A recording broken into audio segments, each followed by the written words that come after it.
масъул санаи 14 ноябр рӯзи ҷаҳонии мубориза бо диабети қанд таҷлил карда мешавад. Ба ин муносибат дар толори марказии клиникавии эндокринологии вилояти Суғд чорабинӣ оид ба пешгирӣ ва фаҳмонида додани диабети қанд баргузор гардид. гузарондани рӯзи мубориза бар зидди диабети қанд 14 ноябр якчанда чорабинӣ амал карда истодаанд. дар регистони панҷшанбе гӯшии саломатӣ оиди бемории диабети қанд брошюра панҷ шуда мешавад, брошюра тақсимот карда мешавад. баъд ҳамкорӣ бо маркази тарзи ҳаёти солим гузарондани ҳамин чорабинӣ таъмин кардем.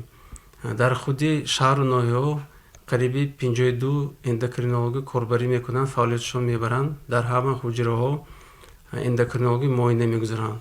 масалан гирем дар мактабҳо донишгаҳи диктанти оиди диабет чист гузаронда мешавад. бинобар маълумоти пешниҳод намудаи Ташкилоти умумии ҷаҳонии тандурустӣ, шумораи гирифторони бемории диабети қанд соли 2025 дар ҷаҳон ба 380 миллион нафар хоҳад расид. То имрӯз дар миқёси вилояти Суғд дар соли ҷорӣ 11373 нафар беморони диабети қанд ба қайд гирифта шудаанд. аз ин шумора 200 нафар ҷавонону наврасон ва 1000 нафарро занҳо ташкил медиҳанд. баён дошт зимни суҳбат сартабиби маркази клиникавии эндокринологии вилояти Суғд Алишер Набиев. диабети қанд бемори вазбин нест. диабети қанд оризаҳои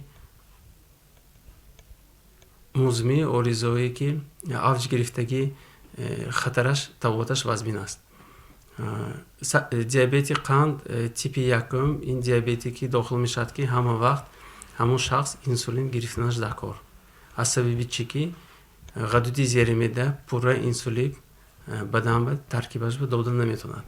ҳисоби мо ҳамона медарорем аз берун, яъне уколои воридоти инсулин, инсулини кӯтамуддат, инсулини дароз ворид карда истодасем. типи дуюм типи беморон ки аз сину солшон 45-50 зиёд пайдо мешавад. яъне гуфтан мумкин ки ино хабкуди тавобат карда метавонем. бинобар гуфти сартабиби маркази клиникавии эндокринологии марказӣ ном бурда Алишер Набиев, омилҳои пайдоиши ин беморӣ метавонад ирсӣ, фарбеҳӣ, фишорбаландӣ, ғадуди зери меъда, бемориҳои эндокринологӣ ва ғадуди болои меъда бошанд. инчунин хушк шудани даҳон, пешобронии зиёд, нозук шудан ва афдидани дандонҳо, дер шифоёбии захмҳо аломатҳои дигари ин беморӣ мебошанд. бояд дар хотир дошт ки бемории диабети қанди навъи дуюм метавонад беаломат пайдо шавад. аз ҳамин сабаб шахсоне ки аз 40 сола болоянд, новобаста аз он ки солиманд бояд аз санҷиши қанди хун гузаранд. одами солимба меъёри қанди дар хуни капиллярӣ аз 33 то 55 ммол на литр мебошад.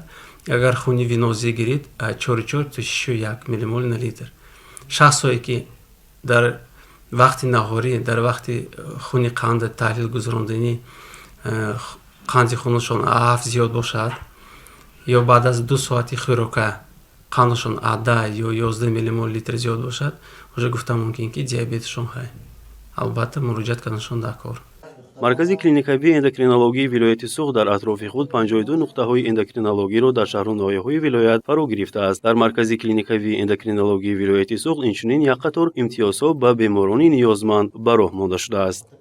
барои имтиёз барои табобати ройгон мо албатта дастгирӣ мекунем. имтиёзи гурӯҳи якум, гурӯҳи дуюм, кӯдакҳо синнашон то 2-3 соле, шахсое ки дар ҳолати камбизоатӣ бошад, мо дастгирӣ мекунем. мисол биёрам, соли 2019 10 моҳа қариб мо 600 нафаро ки имтиёз дорад мо ройгон хизмати муассисавӣ кардем. яке аз он маризони ба бемории диабети қанд гирифтор буда Сардорбек Раҳмонови 11 сола мебошад ки тӯли 3 сол мешавад ки ба бемории диабети қанд дучор аст. ман ҳар 6 моҳ ба инҷа ба омадахоб меравам, личина мегирам. ҳозир ҳеҷ хел шикоят нест, ман хуб ҳастам. бояд гуфт ки ин беморон барои мӯътадил нигоҳ доштани сатҳи қанди худ бояд ҳамарӯза инсулин қабул кунанд. барои табобати ин беморӣ дар ҷумҳурӣ таъмини ройгон бо инсулин ба роҳ монда шудааст. гузориши Шӯҳрат Раҳимов, Шаҳроми Комилзод ва Бурҳон Бурҳонов барои барномаи Хабар 24.